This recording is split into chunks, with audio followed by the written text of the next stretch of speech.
Hi friends, നമുക്കൊരു വചനം വായിച്ച് നോക്കിയാലോ. ഞങ്ങൾ എന്തിന് ഉപവസിച്ചു, അങ്ങത് കാണുന്നില്ലല്ലോ.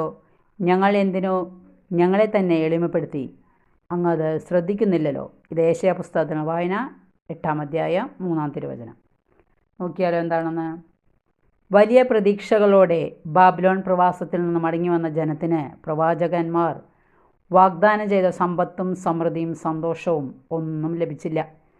മറിച്ച് ദാരിദ്ര്യവും പട്ടിണിയും അവരെ ഞെരുക്കി.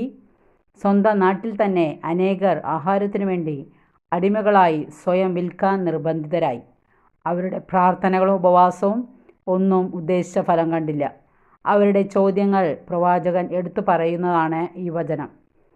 ഈ ചോദ്യത്തിനുള്ള ഉത്തരമാണ് പ്രവാചകൻ നൽകുന്നത്. ഏതാനും അനുഷ്ഠാനങ്ങളിൽ ഒതുങ്ങി നിൽക്കുന്നതല്ല ദൈവം ആഗ്രഹിക്കുന്ന അനുതാപവും മാനസാന്തരവും. വചനം ഇഷ്ടപ്പെട്ടാൽ ലൈക്ക് ചെയ്യുക. ഓക്കെ.